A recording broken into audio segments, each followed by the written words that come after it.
Bonjour et bienvenue sur ISOBourse. Vendredi 7 octobre 2022, l'indice CAC 40 a terminé la semaine sur une hausse hebdomadaire de 1,82% à 5867 points, en repli de 17,98% depuis le début d'année 2022. Alors à l'exception de l'indice belge, les principaux indices américains et de la zone euro ont terminé la semaine dans le vert, la plus forte hausse hebdomadaire en zone euro, revenant au CAC 40. Aux États-Unis, le baromètre des valeurs moyennes, l'indice S&P 400, est arrivé en tête des plus fortes hausses hebdomadaires avec un gain de 2,88%. Alors malgré un rebond de plus de 4% en début de semaine, le principal indice de la bourse de Paris, donc le CAC 40, reste inscrit dans une configuration baissière à moyen terme depuis le croisement baissier des courbes de pression ISOBourse 5 et 20 mois, validé en mars 2022. À court terme, les courbes de pression ISOBourse 5 et 20 semaines de l'indice CAC 40 sont toujours négatives depuis le croisement baissier validé dans la semaine du 5 septembre 2022. Avec un gain hebdomadaire de 0,73%, l'indice Nasdaq Composite a terminé en queue des indices américains à Wall Street.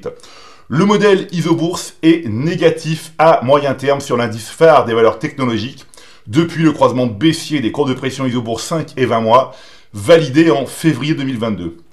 À court terme, après un rebond de contre-tendance dans l'été 2022, les courbes de pression ISOBourse 5 et 20 semaines de l'indice Nasdaq Composite sont repassées négatives dans la semaine du 12 septembre 2022. Dans l'ensemble, et comme nous l'observons depuis maintenant plusieurs mois, les principaux indices américains et de la zone euro sont mal orientés à moyen terme.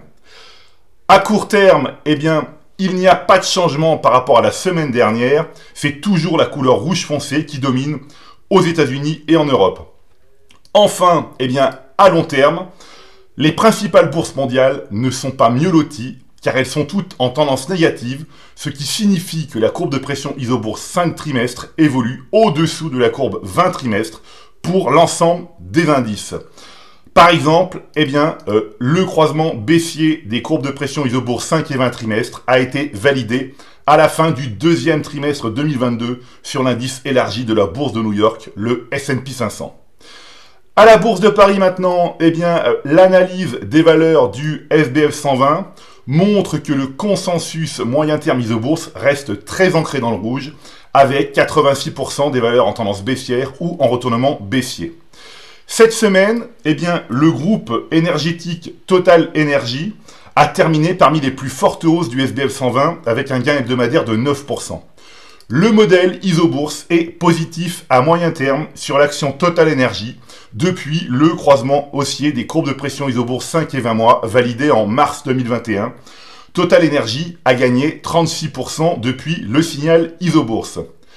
A l'inverse, le groupe audiovisuel M6 a terminé parmi les plus fortes baisses du SBF 120 avec une perte hebdomadaire de 14%.